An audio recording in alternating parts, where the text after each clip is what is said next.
أما بعد فأعوذ بالله من الشيطان الرجيم. بسم الله الرحمن الرحيم.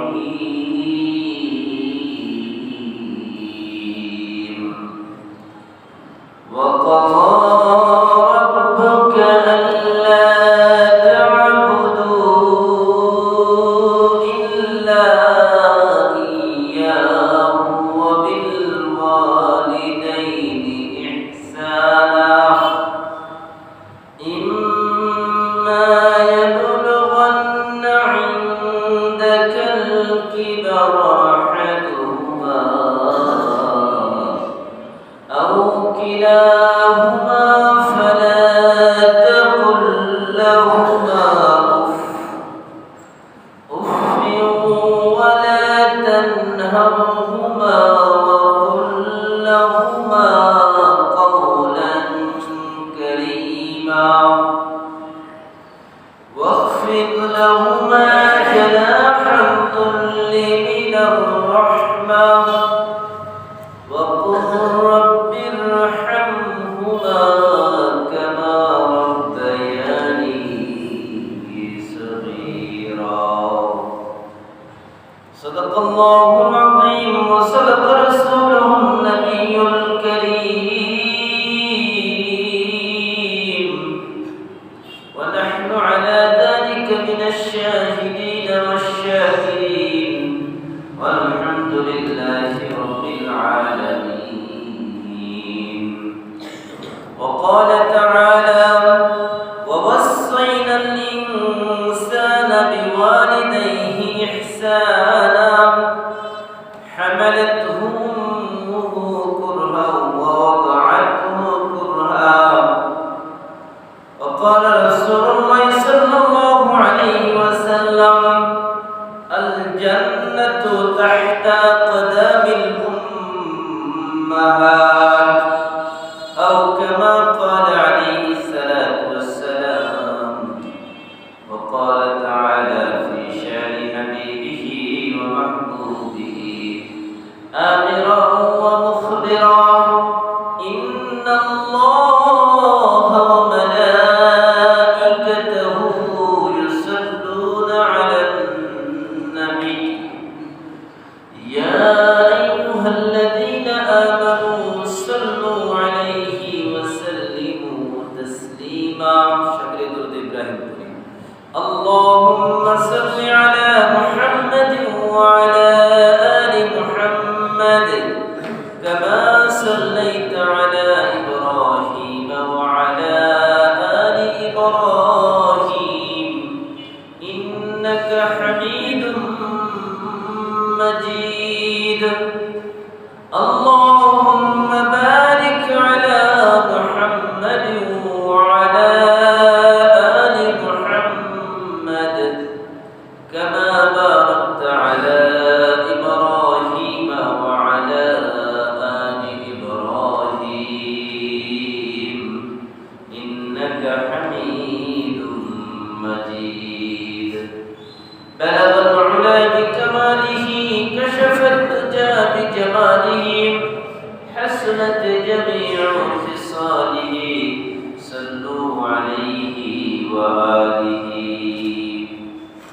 উপস্থিত মুহতারাম সম্মানিত মুসল্লিন কিরাম, সর্বপ্রথম মহান রব্বুল আলামিনের দরবারে লাখ কোটি শুকরিয়া আদায় করি। মহান রব্বুল আলামিন আমাদেরকে পবিত্র রমজান মুবারকের এই জুমায় আসার বসার তৌফিক দিয়েছেন।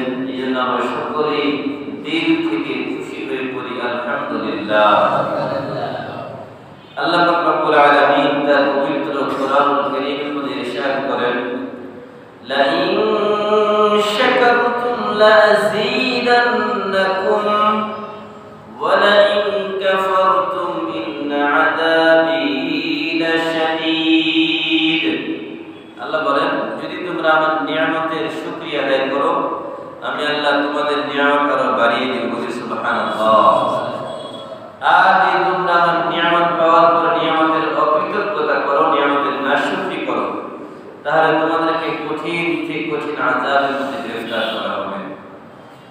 আল্লাহ পাক রব্বুল আলামিন আমাদেরকে যত নিয়ামত দিয়েছেন সকল নিয়ামত সম্পর্কে আল্লাহ জিজ্ঞাসা করবেন সুম্মা লাতুসআলুন্না ইয়াওমাইযিন আনিন নাঈম। আল্লাহ বলেন তোমাদেরকে কিয়ামতের ময়দানে প্রতিটি নিয়ামত সম্পর্কে জিজ্ঞাসা করা হবে। আল্লাহ পাক রব্বুল আলামিন রমজান আমাদেরকে দিয়েছেন অনেক বড় একটা নিয়ামত। এই রমজান সম্পর্কে আল্লাহর হাবিব সাল্লাল্লাহু আলাইহি ওয়াসাল্লাম বলেছেন মান সামা রমাদান ঈমানান ওয়া ইহতিসাবান গুফিরা লাহু মা তাকদ্দামা মিন যামবি। যে ব্যক্তি রমজান মাসে সওয়াবের আশায় খাঁটি নিয়তে আল্লাহ রাব্বুল আলামিনের হুকুম বিধান পালনার্থে রোজা রাখে, আল্লাহ রাব্বুল আলামিন তার অতীত জীবনের সব গুনাহ মাফ করে দেয়। সুবহানাল্লাহ। আল্লাহ রাসূল সাল্লাল্লাহু আলাইহি ওয়াসাল্লাম বলেন যখন রমজান শুরু হয় তখন একজন ফেরেশতা আহ্বান করেন ইয়া মুনাদিন।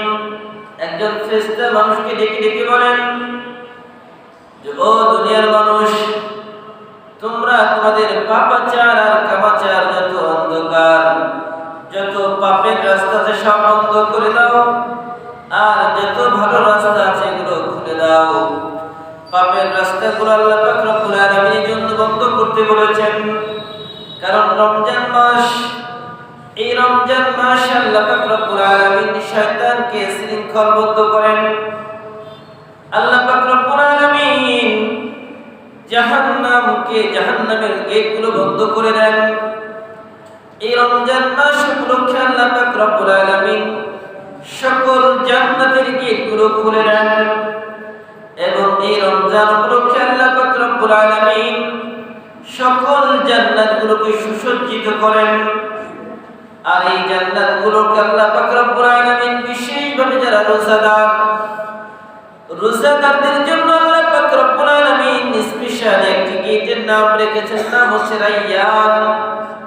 ওই গেট দিয়ে যারা একবার প্রবেশ করবে তাদের আর কোনোদিন পিপাসা লাগবে না।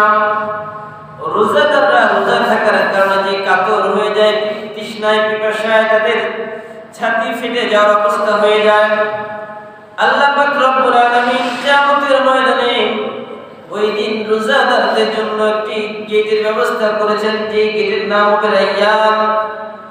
ওই গেট দিয়ে আল্লাহ পাক রব্বুল আলামিন সকল রোজাদারদেরকে প্রবেশ করাবেন। আর যখন রোজাদাররা ওই গেট দিয়ে প্রবেশ করবে আর কোনোদিন তাদের পিপাসা রাখবে না। এই জন্য রমজান মাস এসেছে, বিদায় নিয়ে যাচ্ছে। আগামী জুমা পাবো কিনা নিশ্চয়তা আছে নাকি কারণ? এবং রমজান হয়তো বা আগামী জুমার আগে শেষ হয়ে যেতে পারে। যদি রোজা 29টা হয়ে থাকে তাহলে শুক্রবার দিন ঈদ হওয়ার সম্ভাবনা, আর যদি রোজা 30টা হয় তাহলে শনিবার ঈদ হবে। তার মানে আগামী জুমা না পাওয়া নিয়ে অনিশ্চয়তা রয়েছে। এটার মধ্যে আমরা সন্দিহান যে আগামী জুমার দিন পাবো কিনা, যদি হাতে বেঁচেও থাকি তাও। এই জন্য আজকের এই জুমা এই বছরের জন্য শেষ জুমা হতে পারে, এই রমজানের এটাই শেষ জুমা হতে পারে, জুমাতুল বিদা হতে পারে। এই জন্য খুব গুরুত্ব সহকারে কথাগুলো শুনবো। রমজানের প্রথম দশক সম্পর্কে আল্লাহর হাবিব বলেছেন আউয়ালুহু রাহমাতুন ওয়া আওসাতুহু মাগফিরাতুন ওয়া আখিরুহু ইতকুম মিনান নার। রমজানের প্রথম 10 দিনকে আল্লাহর হাবিব বলেছেন রহমত, দ্বিতীয় দশককে বলা হয়েছে মাগফিরাত তথা গুনাহ মুক্তির সময়, আর তৃতীয় দশককে বলা হয়েছে ওয়া আখিরুহু ইতকুম মিনান নার, জাহান্নাম থেকে মুক্তির সময়। আল্লাহ পাক রব্বুল আলামিন প্রতিদিন রাতে হাজার লক্ষ লক্ষ রোজাদারদেরকে আল্লাহ জাহান্নাম থেকে মুক্ত করে জান্নাতের ফয়সালা করে দেন। সুবহানাল্লাহ। আল্লাহ যেন আমাদেরকেও ওই জান্নাতি কাফেরদের সাথে জান্নাতে যাওয়ার তৌফিক দান করে, বলেন আমিন। সম্মানিত প্রিয় উপস্থিতি, রমজান মাস গত 3 সপ্তাহে বিভিন্ন বিষয়ে আলোচনা করেছিলাম। গত 2 সপ্তাহে আলোচনা করেছি যাকাতের উপরে। তো এই জন্য যেহেতু রমজান বিদায় নিচ্ছে, রমজানের সাথে অনেক কিছু সম্পর্ক রয়েছে। বিশেষ করে রমজানের সাথে মানুষের হক, বান্দার হক সম্পর্কিত রয়েছে। বান্দার হকের মধ্যে প্রথম হক রয়েছে সন্তানের কাছে তার বাবা মা। সর্বপ্রথম হক হচ্ছে সন্তানের কাছে তার বাবা মা। তো এই পিতামাতার হক কি কি? পিতামাতার জীবদ্দশায় সন্তানের প্রতি কয়টি দায়িত্ব? পিতামাতার মৃত্যুর পরে সন্তানের উপরে কয়টি দায়িত্ব? এই বিষয়গুলো সংক্ষেপে কিছু আলোচনা করার নিয়ত করেছি। ওমা তাওফীক ইল্লা বিল্লাহ। আল্লাহ পাক রব্বুল আলামিন আমার তেলাওয়াতকৃত আয়াত সূরা বনী ইসরাঈল, এই সূরা বনী ইসরাঈলের 25 নম্বর আয়াত আমি তেলাওয়াত করেছি। এই আয়াতকে সামনে রেখে আরো কিছু আয়াতকে সামনে রেখে কিছু কথা বলার নিয়ত করেছি। আল্লাহ পাক রব্বুল আলামিন বলেন, ওয়া ক্বাদা রাব্বুকা আল্লা তা'বুদু ইল্লা ইয়্যাহু ওয়া বিল ওয়ালিদাইনি ইহসানা। ওয়া ক্বাদা রাব্বুকা আল্লা তা'বুদু, তোমার রবের চূড়ান্ত ফয়সালা। আল্লাহ বলছেন তোমার রবের চূড়ান্ত ফয়সালা, আল্লা তা'বুদু ইল্লা ইয়্যাহু, তোমরা সবাই আল্লাহর ইবাদত করো। ওয়া বিল ওয়ালিদাইনি ইহসানা, আল্লাহর চূড়ান্ত ফয়সালা আল্লাহর ইবাদত তথা নামাজ, রোজা, হজ, যাকাত, ভালো কাজ করা, মন্দ কাজ পরিত্যাগ করা, এগুলোর পরে দ্বিতীয় নম্বর আল্লাহর চূড়ান্ত ফয়সালা হচ্ছে ওয়া বিল ওয়ালিদাইনি ইহসানা, তুমি তোমার পিতামাতার সাথে ভালো ব্যবহার করো। ইম্মা ইয়াবলুগান্না ইনদাকাল কিবারা আহাদুহুমা আও কিলাহুমা ফালা তাকুল লাহুমা উফ। আল্লাহ বলেন তোমার কাছে যদি তোমার পিতামাতার 2 জনের একজন থাকে, জীবিত থাকে, অথবা 2 জনই জীবিত আছে এবং তারা বয়োবৃদ্ধ, অথবা বয়োবৃদ্ধ হয় নাই কিন্তু তারা জীবিত আছে, তখন তোমাদের কাজ কি? ফালা তাকুল লাহুমা উফ, তাদেরকে তাদের সাথে এমন কোনো আচরণ করা যাবে না, এমন কোনো ব্যবহার করা যাবে না যে ব্যবহারের কারণে, যে আচরণের কারণে পিতামাতা মনে কষ্ট পেয়ে মুখ দিয়ে ব্যথা প্রকাশ করে এমন কোনো শব্দ প্রকাশ পায়। বাবা মাদের মন থেকে কষ্ট পেয়ে উফ, দিল থেকে কষ্ট পেয়ে এরকম বেদনার কোনো শব্দ মুখ দিয়ে উচ্চারণ না করে। ওয়ালা তানহারহুমা, এবং তাদেরকে ধমক দিও না। সন্তানদেরকে আল্লাহ বলছেন খবরদার পিতামাতাকে কখনো ধমক দিয়ে কথা বলো না। ওয়াকুল লাহুমা কাওলান কারীমা, বরং তাদের সাথে তোমরা কথা বলো কাওলান কারীমা, সম্মানজনক কথা। তাদের সম্মান বজায় রেখে কথা বলো। তাদের সাথে বাবা মার কথার থেকে তোমার কথার আওয়াজ উচ্চ না হয়ে যায়। পিতামাতার কণ্ঠের আওয়াজ থেকে যেন তোমার কণ্ঠের আওয়াজটা বেশি না হয়ে যায়। পিতামাতার সামনে মৃদু সুরে আস্তে কণ্ঠে কথা বলো, যেন তোমার কোনো কথায় কর্কশ ভাব না থাকে।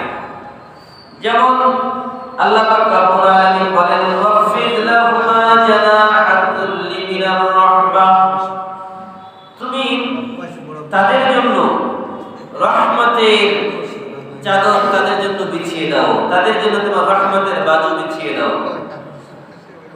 وَقُلْ لَأَقُلْ رَبِّ ارْحَمْهُمَا كَمَا رَبَّيَانِي صَغِيرًا। আল্লাহ একটা দৃষ্টান্ত দিয়েছেন, বলল যে কিভাবে তুমি তোমার পিতামাতার জন্য দয়া করো, সে তোমার তোমার দুই হাত বাড়িয়ে দিবে।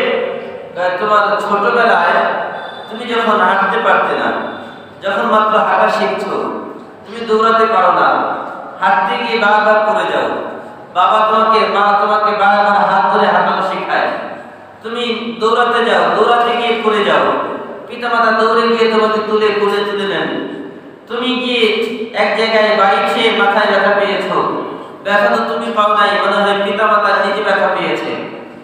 তুমি যখন এইরকম ব্যথায় আঘাতপ্রাপ্ত হও, সব কষ্ট পিতামাতা নিজের বুকে তারা ধারণ করে।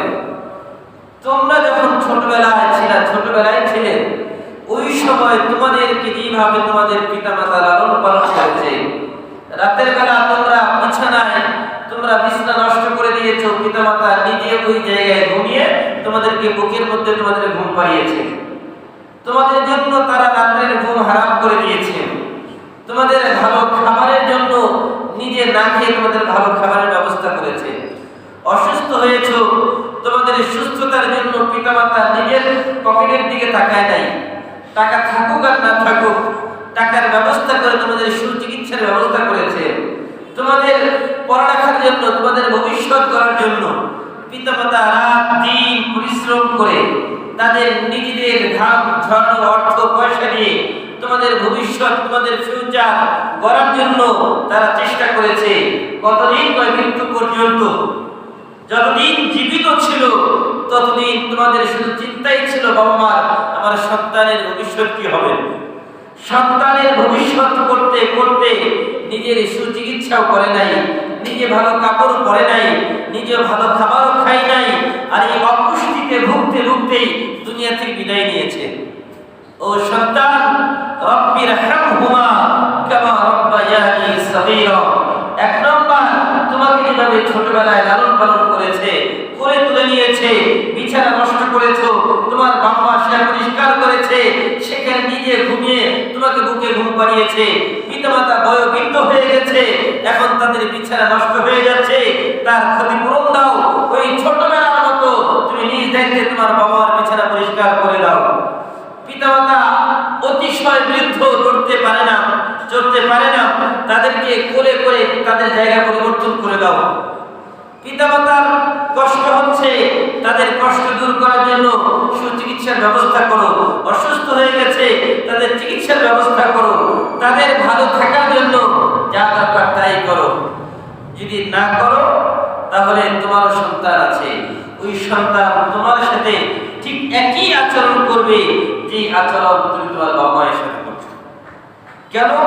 আল্লাহ রাসূল সাল্লাল্লাহু আলাইহি ওয়াসাল্লাম বলেছেন, পিতা সম্পর্কে বলেছেন যে তোমার পিতা হচ্ছে তোমার জান্নাতের সদর গেট। যদি তুমি চাও তোমার ওই গেটটাকে বন্ধ করে দিতে পারো, যদি তুমি চাও তোমার ওই গেটটাকে খোলাও রাখতে পারো। তার মানে আল্লাহ রাসূল সাল্লাল্লাহু আলাইহি ওয়াসাল্লাম বলেছেন, তোমার পিতামাতার সন্তুষ্টির মধ্যেই তোমার জান্নাত, তোমার পিতামাতার অসন্তুষ্টির মধ্যেই তোমার জাহান্নাম। তুমি নামাজ পড়ো, রোজা রাখো, হজ করো, যাকাত দাও, কিন্তু বাবা মার সাথে ভালো ব্যবহার নাই, বাবা মার সাথে সুসম্পর্ক নাই, তোমার টাকা পয়সার অভাব নাই, কিন্তু পিতামাতার খোঁজ খবর নেওয়ার সুযোগ হয় না। মনে রাখবে, এই সকল ইবাদত তোমাকে জান্নাতে নিয়ে যেতে পারবে না। সব কিছুই তোমার ধ্বংস হয়ে যাবে একটা কারণে, সেটা হচ্ছে তোমার পিতামাতার অসন্তুষ্টি তোমার প্রতি। আল্লাহ রাসূল সাল্লাল্লাহু আলাইহি ওয়াসাল্লাম বলেন, রিজাল রাব্বি বিরিজাল ওয়ালিদাইন ওয়া সাখাতুর রাব্বি বিসাখাতিল ওয়ালিদাইন। আল্লাহ রব্বুল আলামিন তোমাদের ওই কাজে সন্তুষ্ট হন যেই কাজে তোমাদের পিতামাতা সন্তুষ্ট হয়। যেই কাজে আল্লাহ তাআলা অসন্তুষ্ট সেই কাজে আল্লাহ সন্তুষ্ট হন, যেই কাজে তোমাদের পিতামাতা সন্তুষ্ট হন। আল্লাহ রাসূল বলেন, আল জান্নাতু তাহতা কদামিল উম্মাহাত। ও দুনিয়ার সন্তানেরা, প্রতিটা মায়ের সন্তান যারা আমরা আছি, আল্লাহ রাসূল বলেন, আল জান্নাতু তাহতা কদামিল উম্মাহাত।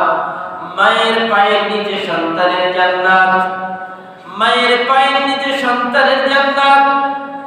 আল্লাহ পাক, আল্লাহ রাসূল সাল্লাল্লাহু আলাইহি ওয়াসাল্লাম এই কথাটা বলার পরে আল্লাহ পাক রব্বুল আলামিন বলেন, হামালাতহু উম্মুহু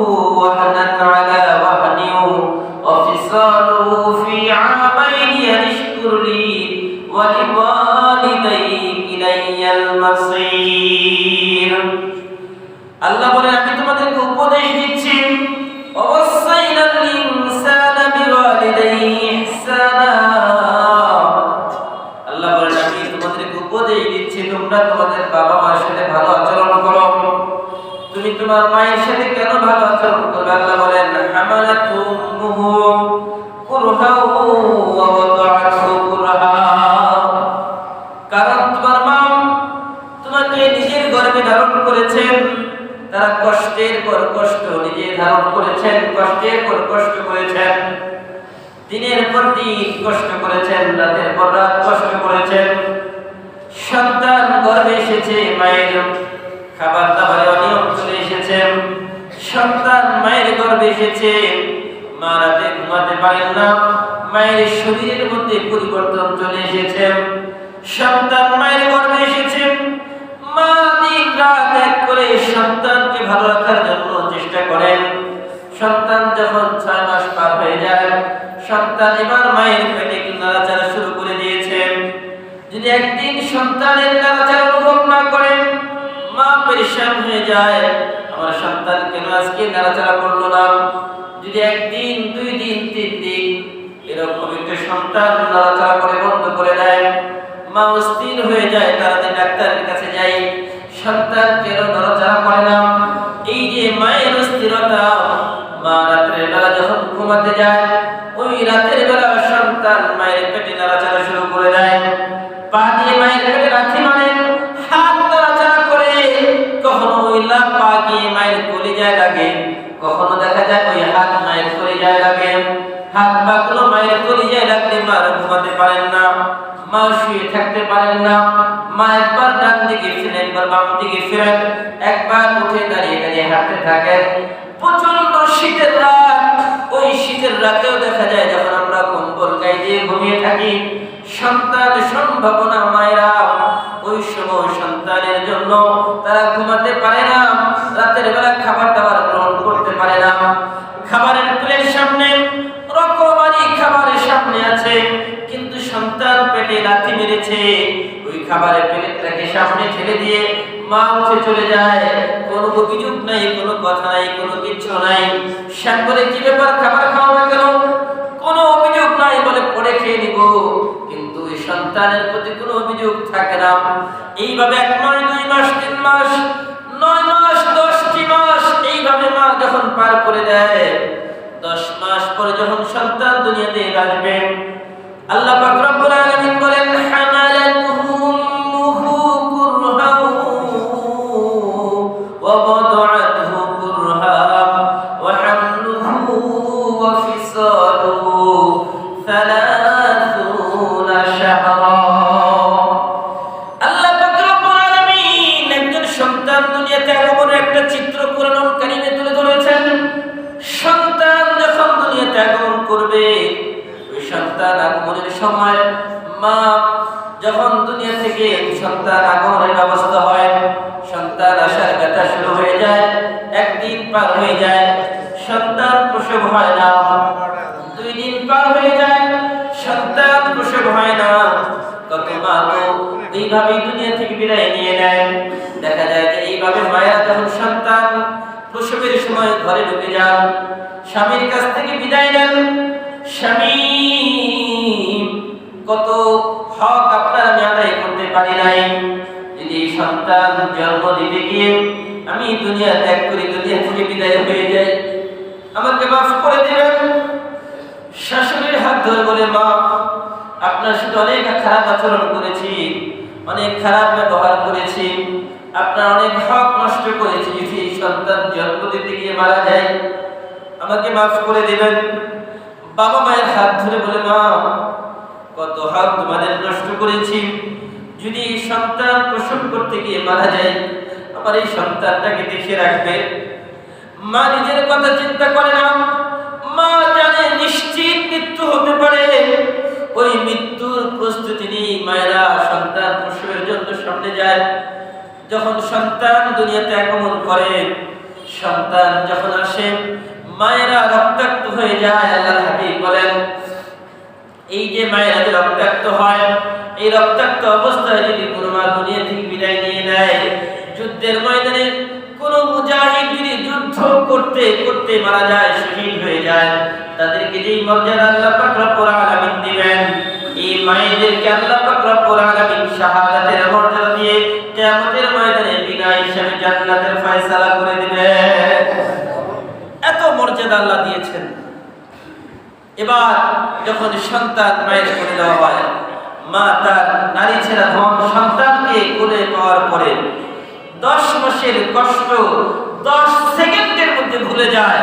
আর তার কোনো ব্যথা নাই, কষ্ট নাই। সে ভুলে যায় কি কত পরিমাণ রক্তক্ষরণ হয়েছে, কি পরিমাণ 10 মাস কষ্ট স্বীকার করেছে। সব কষ্ট ভুলে সন্তানকে বুকে আগলে নেয়। এই মা যাদের আমাদের আছে, এই মায়ের সাথে কিভাবে নাফরমানি করি আমরা, এই মায়ের কিভাবে অবাধ্য হই, কিভাবে মাকে ধমক দেই, কিভাবে মায়ের সাথে খারাপ আচরণ করি, একটু ভাবেন। এবার আল্লাহ বলেন ওয়াহামলুহু ওয়া ফিসালুহু 30 শাহরা। শুধু এতটুকুই না, আল্লাহ বলেন এবার তোমাকে জন্ম দেওয়ার পরে মায়ের আরো একটা কষ্ট শুরু হয়ে গেল। এবার মা তার নিজের রক্তকে পানি করে, রক্তকে দুধ বানিয়ে তোমাকে দুধ খাওয়ান।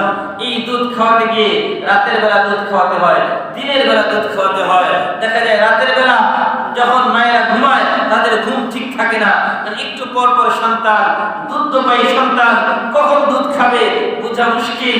একটু পর পর মায়ের সাথে সন্তানের দিকে তাকায় আর নিজের সন্তানকে দুধ পান করায়। এইভাবেই তারা রাত পার করে দেয়। আমরা যারা বাবা হয়েছি, আমরা যখন আমাদের স্ত্রীদের দিকে তাকাই, সন্তানের দিকে তাকাই, তখন আমাদের মায়ের কথা স্মরণ করা উচিত। আমাদের স্ত্রীরা যে পরিমাণ কষ্ট স্বীকার করে আমাদের সন্তানের জন্য, ঠিক একই পরিমাণ কষ্ট স্বীকার করেছে আমার মা আমার জন্য। তাহলে আমার স্ত্রীর প্রতি আমার এত সাফারনাত থাকে, এত সমবেদনা থাকে, এত তার প্রতি দয়া থাকে, আমার মায়ের প্রতি কেন থাকবে না? আমার মাও তো ঠিক ততটুকু পরিমাণ কষ্ট স্বীকার করে আমাকে দুনিয়াতে এনেছে। আল্লাহ বলেন তোমার মা তোমাকে 2 বছর দুধ পান করায়। ওয়াহামলুহু ওয়া ফিসালুহু 30 শাহরা। যখন 2 বছর দুধ পান করায়, এই 2 বছর মায়েরা আরো হাড় ভাঙা পরিশ্রম করে। এত পরিশ্রম, দুধ পান করা এত কষ্টের কাজ। এইজন্য আল্লাহ রাসূল বলেছেন আল্লাহ তাআলা মায়েদেরকে সন্তান 2 বছর পর্যন্ত রোজা না রাখার পারমিশন দিয়েছেন। যারা সন্তানের দুধ পান করান ওই সকল মায়েদের জন্য সুযোগ রয়েছে, তারা সন্তানকে দুধ পান করানোর জন্য রোজা না রেখে পরবর্তী সময় তারা রোজা রাখবে যখন সন্তান দুধ পান করানো ছেড়ে দেবে। তাহলে এটা কত কষ্টের কাজ। কারণ একবার যখন দুধ পান করা মায়ের কলিজা শুকিয়ে যায়। আমরা বুঝি আর না বুঝি ডাক্তার এটাই বলেন, আর কোরআন তো আরো 1400 বছর আগেই জানিয়ে দিয়েছে। এটা অনেক বড় কঠিন।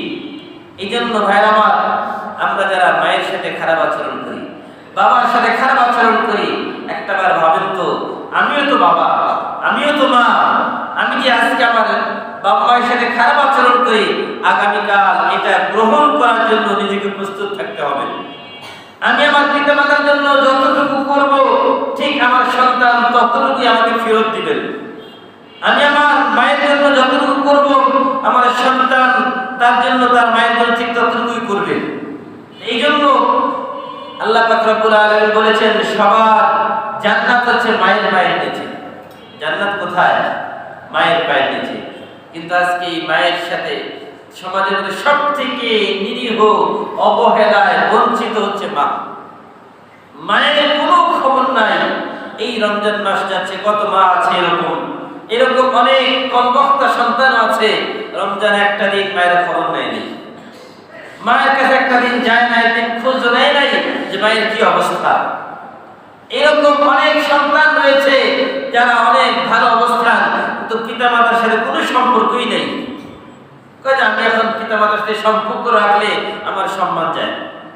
আরে ভাই, যার মাধ্যমে দুনিয়াতে আসছি আমরা, তাদেরকে দেখলে যদি আমাদের সম্মান যায়, তাহলে ওই সম্মানেরই প্রয়োজন নেই। এই জন্য আল্লাহ পাক রব্বুল আলামিন বলেছেন ওয়াকুর রব্বিরহামহুমা কামা রাব্বায়ানি সগীরা। আল্লাহ পাক রাসূল বলেন দুনিয়াতে বেঁচে থাকা অবস্থায় পিতামাতার কিছু হক রয়েছে।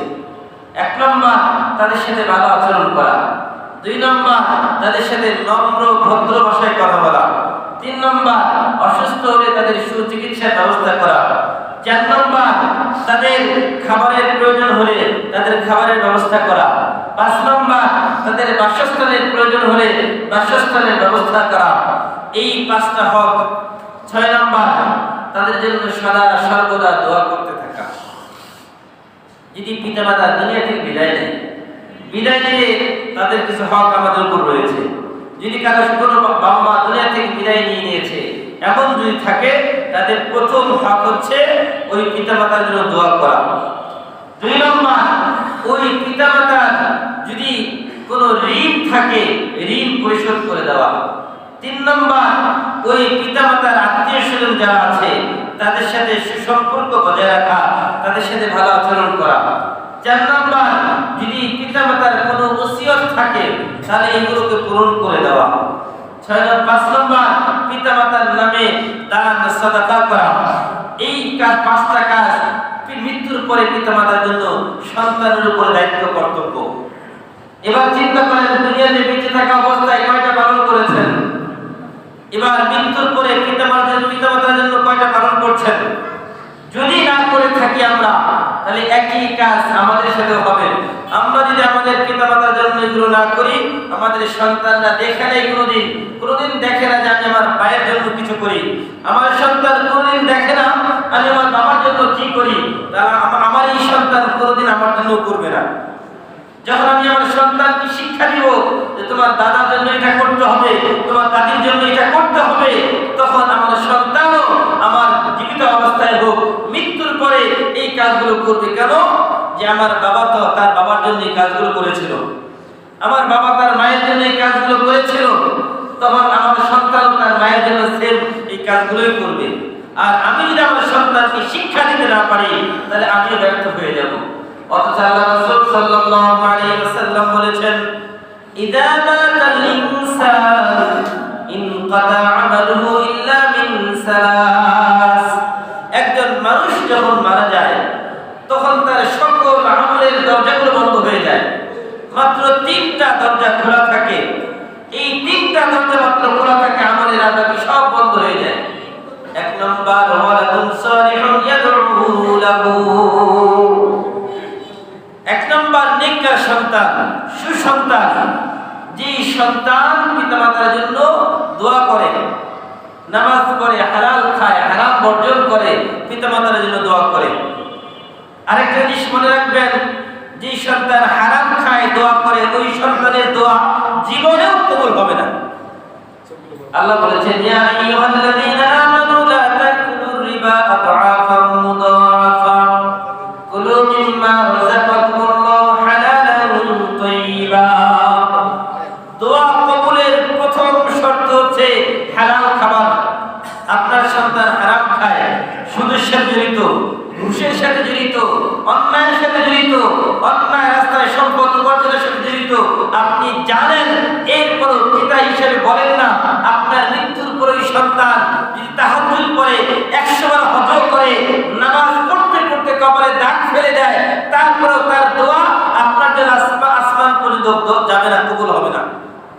এই জন্য সন্তানকে বলতে হবে, সন্তান খবরদার হারাম খাবা না, হারামের রাস্তায় যাবে না। কারণ হারাম যদি খাও, তাহলে তোমার নিজের দোয়া কবুল হবে না, আমার জন্য দোয়া রাস্তা বন্ধ হয়ে গেল। এই জন্য পিতা হিসেবে আমার দায়িত্ব সন্তানকে হালালের রাস্তা দেখিয়ে দেওয়া। সন্তান বড় বড় করে নামান দেবে, তার দায়িত্ব। তা আমি পিতা হিসেবে বলবো, এটা আমার দায়িত্ব।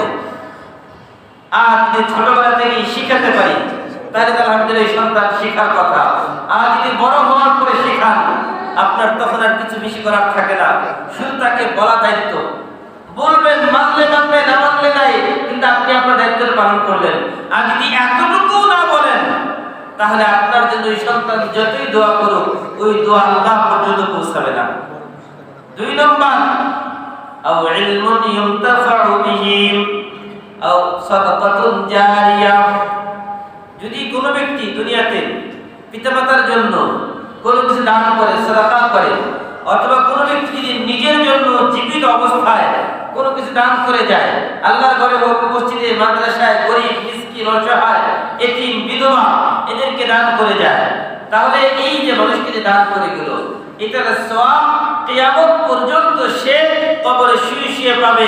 এটা আল্লাহ তাআলা অটোমেটিক তার আমলনামায় যোগ করে দেবে। সুবহানাল্লাহ। তিন নম্বর, যদি কেউ মানুষকে দুনিয়াতে ইলমে দ্বীন শিক্ষা দেয়, কোরআনের জ্ঞান শিক্ষা দেয়, হাদিসের জ্ঞান চর্চা করে, হাদিসের জ্ঞান শিক্ষা দেয়, তাহলে এই যে একজন মানুষকে কোরআন শিখালো, একজন মানুষকে হাদিস শিক্ষা দিচ্ছে, এই যে তাকে যে শিখাইলো, এই শিখানোর কারণে এই মানুষটা যতবার কোরআন তেলাওয়াত করবে ওই মানুষটা তো নেকি পাবেই পাবে, কিন্তু তার সম পরিমাণ তার যে উস্তাদ সেও পাবে। এইভাবে যদি সেও অন্য কাউকে আমার শিক্ষা দেয়, এইভাবে যত মানুষকে শিক্ষা দিবে, গোড়ায় যে আছে সে তার ওই যে একজন চেইনের কমান শুরু থেকে নিচ পর্যন্ত প্রতিটা চেইনের এক একটা নেকি আল্লাহ তাআলা গোড়ায় তাকে পৌঁছে দিবে। সুবহানাল্লাহ। এই জন্য মনে রাখবেন, আমরা সব কিছু বলি আমার আমার আমার, তো আমার আসলে কি? আল্লাহ রাসূল সাল্লাল্লাহু আলাইহি ওয়াসাল্লাম বলেন আমার হচ্ছে তিন জিনিস। বলেন আমার কয় জিনিস? আমার কয় জিনিস? তিন জিনিস। এই অঢেল সম্পদ যেগুলো উপার্জন করেছেন এগুলো আপনার না, বাড়ি গাড়ি নারী এগুলো আপনার না। আল্লাহ রাসূল সাল্লাল্লাহু আলাইহি ওয়াসাল্লাম হাদিস শরীফের মধ্যে বলেন, তাফসীরের কিতাবে এসেছে একজন মানুষের আপন হচ্ছে তিনটা জিনিস। আপন কয় জিনিস?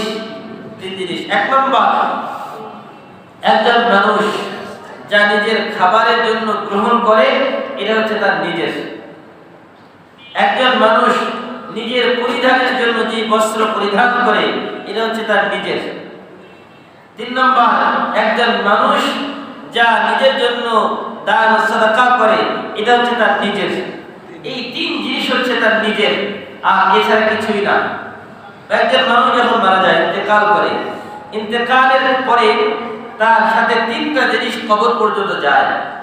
তখন একজন মানুষের ইন্তেকালের পরে বাড়িতে মানুষের ভিড়, তখন ওই মৃত লাশ যখন দেখে উপস্থিতি এত মানুষের, সে খুশি হয়ে যায় যে আমাকে দেখার জন্য আমার সাথে এত এত মানুষ আছে, আমি তো একা না, আমার সাথে অনেক মানুষ আছে, আমার কোনো ভয় নাই, চিন্তা নাই। কিন্তু যখন দেখা যায় পরক্ষণে তাকে গোসল দেওয়া হয় মাত্র 2 থেকে 3 জন মানুষ, গোসল দেওয়ার পরে তাকে সাদা কাপড়ে মুড়িয়ে দেওয়া হয়, মুড়িয়ে তাকে খাটের মধ্যে শোয়ানো হয়, আর শোয়ানোর পরে মানুষের ভিড় কমতে থাকে, তাকে দেখে মানুষ চলে যায়।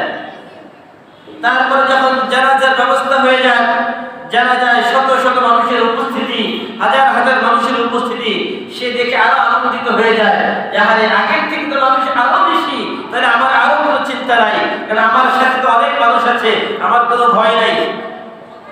এবার যখন জানাজা হয়ে গেল, জানাজা হওয়ার পরে লাশ ঘাড়ে নিয়ে যখন কবরস্থানের দিকে যাওয়া শুরু হয়ে গেল, কবরস্থানে যাওয়া শুরু হয়ে গেল, 40 কদম পার হওয়ার পর পরেই উপস্থিত হয়ে যায় তার জন্য যে নিযুক্ত ফেরেশতা মুনকার নাকির। বাচ্চারা কথা বলবা না, বাচ্চারা উপরে কথা বলবা না, সব কথা বলছে, একদম জান।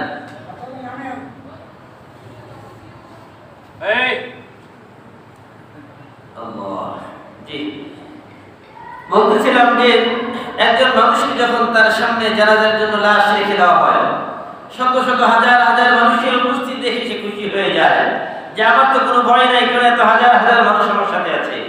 এবার যখন জানাজা হয়ে গেল, তার লাশ ঘাড়ে করে নিয়ে কবরস্থানের দিকে যাওয়া শুরু হয়ে গেল। তাকে যখন কবরস্থানে নিয়ে যাওয়া হলো, তার লাশটাকে কবরে রাখা হলো। কবরে রাখার জন্য 2 জন ব্যক্তির কবরে রাখলেন।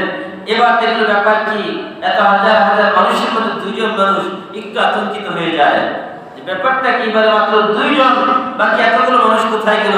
সবাই আমাকে ছেড়ে চলে গেল, আমাকে নিয়ে খাট বহন করে নিয়ে এসেছে, ওই খাটটাও তো আমাকে নিয়ে রেখে চলে গেল। সে ভাবতো হয়তো এই 2 জন অন্তত আমার সাথেই থাকবে, যেহেতু 2 জন আমার মাথার কাছে একজন, পায়ের কাছে একজন, মাথার দিক থেকে বিপদ আসলে সে রক্ষা করবে, পায়ের দিক থেকে বিপদ আসলে আরেকজন রক্ষা করবে। কিন্তু দেখা গেল যে না, কিছুক্ষণ পরে এই 2 জনও বাঁশের খাটিয়াগুলো তার বুকের উপরে দিয়ে বা আস্তে করে উপরে উঠে গেল। এবার সে দেখলো যে কেউ নাই, যে শূন্য হাতে দুনিয়াতে এসেছিলাম, আবার ওই শূন্য হাতেই দুনিয়া থেকে বিদায় নিলাম। যে পোশাকে দুনিয়া থেকে এসেছিলাম, ওই পোশাকে আমার দুনিয়া থেকে বিদায় নিয়ে গেলাম।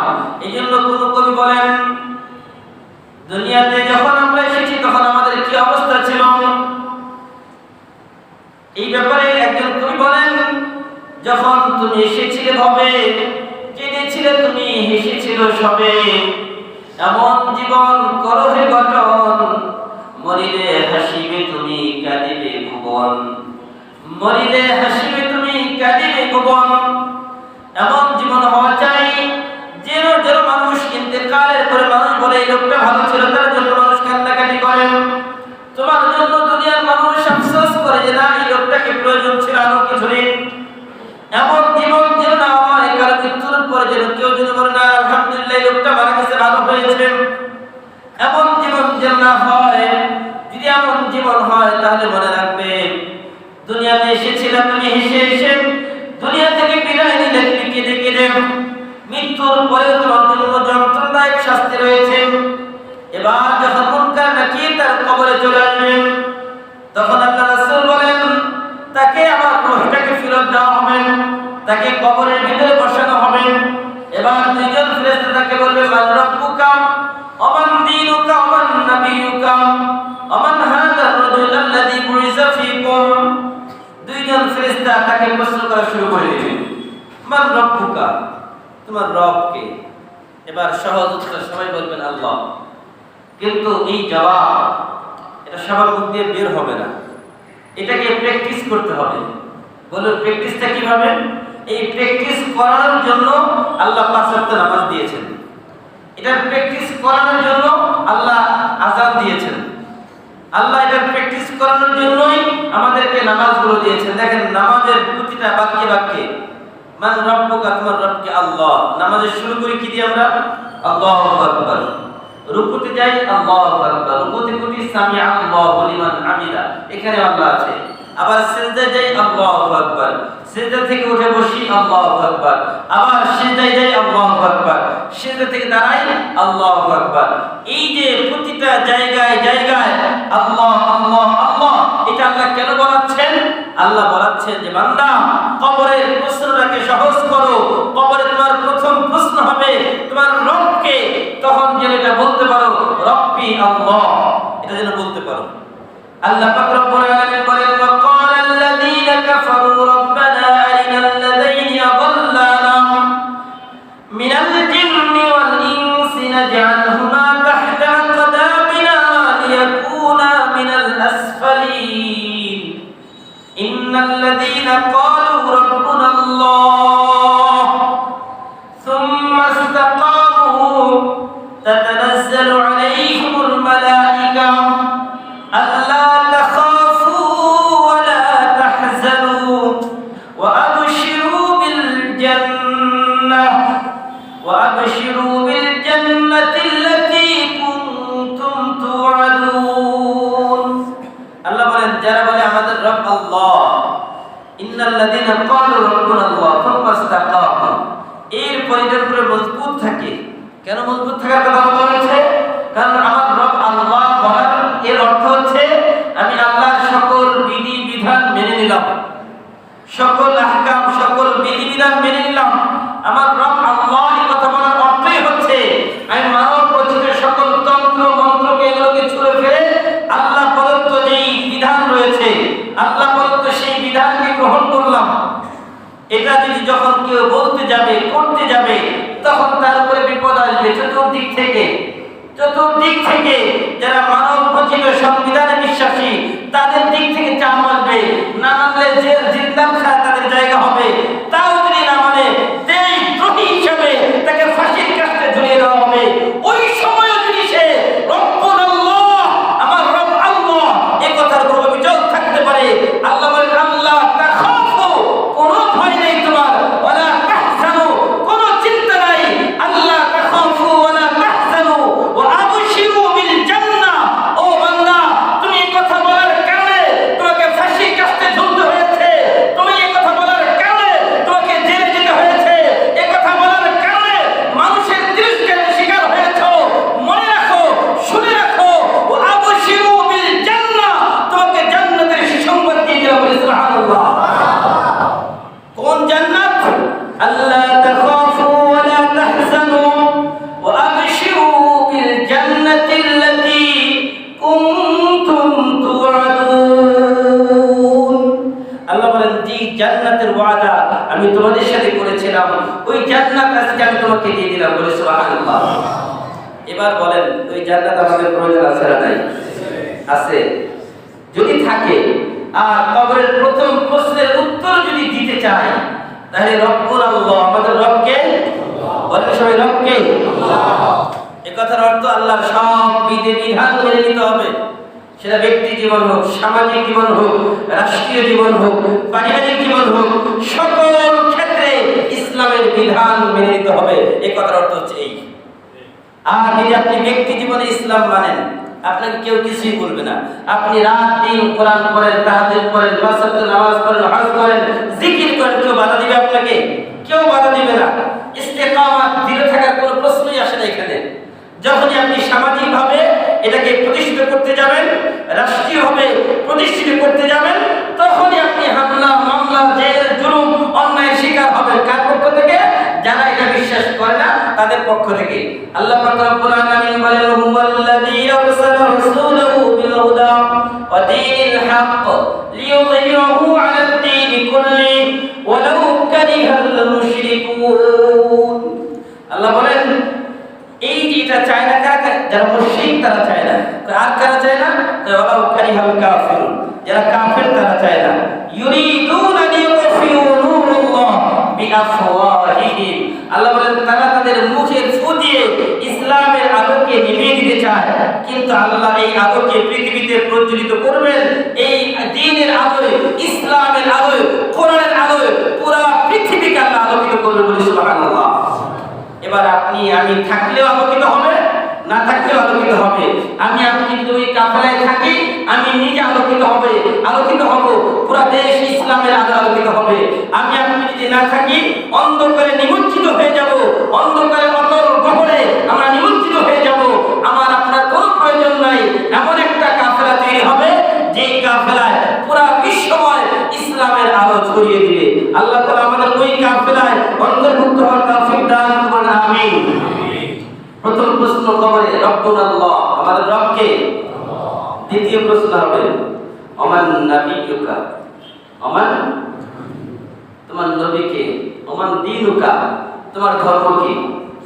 এখন ধর্ম কি বলবেন? সেকুলার, এটা বলবেন। ধর্মের নাম সেকুলার হয়। আমি ধর্ম নিরপেক্ষ মতবাদে বিশ্বাসী। কোন মুসলমান কোনদিন ধর্ম নিরপেক্ষ মতবাদে বিশ্বাসী হতে পারে না, কারণ এটা শয়তানের মতবাদ। একমাত্র শয়তান সে কোন ধর্মতে বিশ্বাস করে না। কোন মানুষ কোন ধর্মহীনতায় থাকতে পারে না।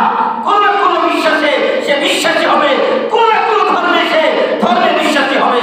মুসলমানরা ইসলাম বিশ্বাসী হবে, হিন্দুরা তাদের সনাতন ধর্ম বিশ্বাসী হবে, খ্রিস্টানরা তাদের ইনজিলে বিশ্বাসী হবে, ইহুদিরা তাদের তাওরাতে বিশ্বাসী হবে। প্রতিটা ধর্মের মানুষ ধর্মে বিশ্বাসী, কিন্তু আমাদেরকে শেখানো হয় আমরা ধর্ম নিরপেক্ষ মতবাদ, আমরা ধর্ম বিশ্বাসী করি না। এটা শয়তানের মতবাদ, এটা কোনো মুসলমানের মতবাদ হতে পারে না। যদি আপনি কথা বলেন, এটা বিশ্বাসী হন, কবরে যাওয়ার পরে বলা হবে আমার দীনুকা, আপনি বলবেন আমার কোনো ধর্ম নাই, আমি ধর্ম নিরপেক্ষ। কবরে যাওয়ার পরে ধর্ম নিরপেক্ষ থাকার কোনো সুযোগ নাই। কোন না কোন পক্ষ অবলম্বন করতেই হবে, হয়তো বা ডান দিক নয়তো বাম দিক, আসহাবুল ইয়ামিন আসহাবুশ শিমাল, হয়তো বা ডান দিকে থাকবেন নয়তো বাম দিকে যাবেন। সিদ্ধান্ত আপনার, এটা আমি চাপায় দেব না। তৃতীয় নম্বর প্রশ্ন হবে আমার নাবিয়ুকা, তোমার নবীকে। নবীর একটা ছবি দেখানো হবে।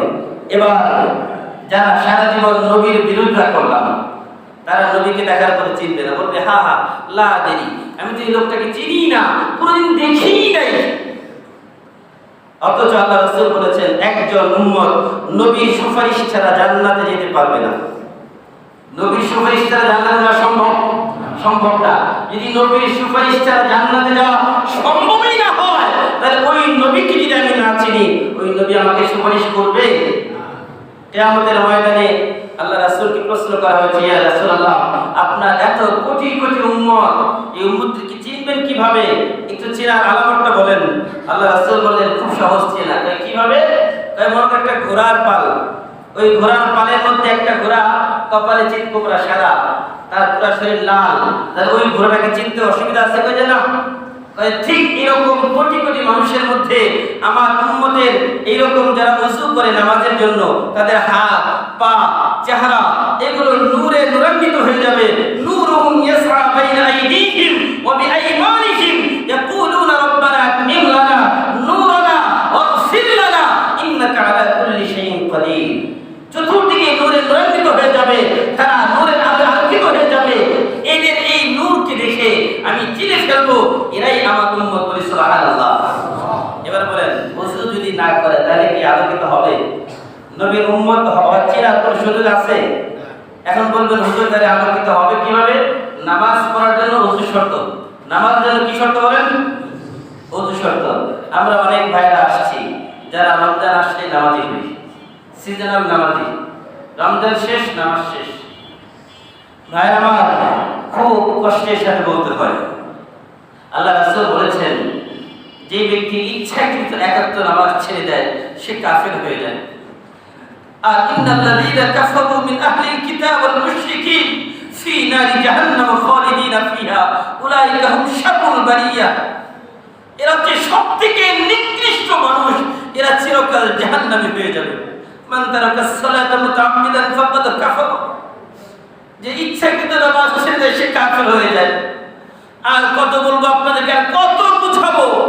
যদি না বুঝেন পাটা দেন, পা ধরে বলি ভাই নামাজটা পড়লে অন্তত নামাজ বাদ দিবেন না। নামাজ যদি বাদ দেন কোনো পরিচয় নেই, আপনি কিসের মুসলমান? আল্লাহ রাসূল বলেছেন একজন মুসলমান আর একজন কাফেরের মধ্যে পার্থক্য হচ্ছে নামাজ। মুসলমান নামাজ পড়ে আর কাফের নামাজ পড়ে না। আর কিভাবে বুঝালে বুঝবেন যে নামাজ পড়তে হবে? এটা তো আমাদের দায়িত্ব, ডিউটি। আল্লাহর যে আমাদের সৃষ্টিকর্তা, ওই সৃষ্টিকর্তার গোলাম হিসাবে আমাদের দায়িত্ব হচ্ছে 5 ওয়াক্ত নামাজ পড়া। কিন্তু বড় আফসোস, ফজর ঘুমে ঘুমে যায়, জোহর কাজে কাজে শেষ, আসর খাওয়া দাওয়ায় আরামায়েশে শেষ, মাগরিব তো ব্যবসা বাণিজ্য, এশা তো রাত পার হয়ে যায় 8টায়। এই যে আমাদের জীবন, এটা কোনো জীবন না আসলে। কারণ আল্লাহ বলছেন তোমরা তো ওয়ালতাকুম মিনকুম উম্মাতুন ইয়াদউনা ইলাল খায়র, তোমাদেরকে সর্বশ্রেষ্ঠ করে সৃষ্টি করা হয়েছে।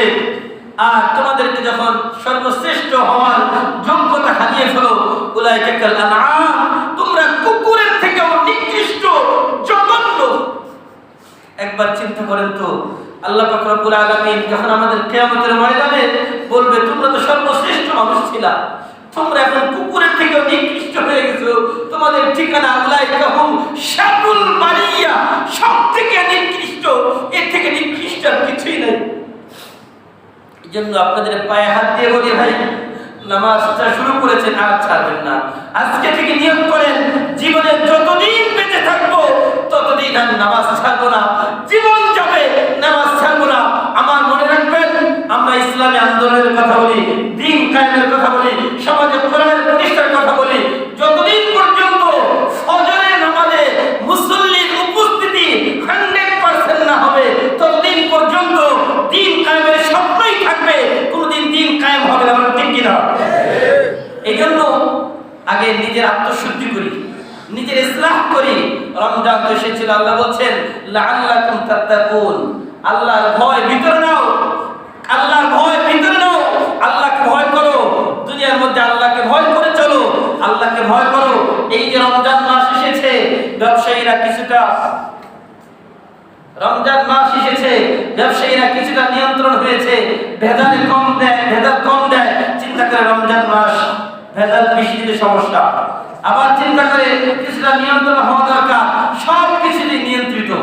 এই জন্য আপনাদের কাছে অনুরোধ থাকবে, রমজান মাসে আমরা যেভাবে সব কাজে নিজেদেরকে নিয়ন্ত্রণ করেছি, নেকির কাজ বেশি করেছি, ঠিক এইভাবে আমরা ইনশাআল্লাহ বাকি 11টি মাস চলবো। এই জন্যই তো আমাদের রমজান এসেছিল। যদি আজকের এই জুমাতুল বিদা হয়ে যেতে পারে, যদি আগামী 29 মাস হয়, 29 যদি মাস হয় তাহলে আগামী জুমার দিন ঈদের নামাজ হবে। আর যদি 30 রোজা হয় তাহলে শনিবার দিন ঈদ হবে। এই জন্য ঈদের নামাজের সময়টা নির্ধারণ করা দরকার। কারণ যদি ঈদের দিন শুক্রবার হয় তাহলে তো এই জন্য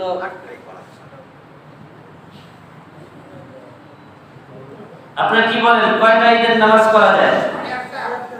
শুক্রবার যদি হয় তাহলে 8:30 সমস্যা হবে না? না,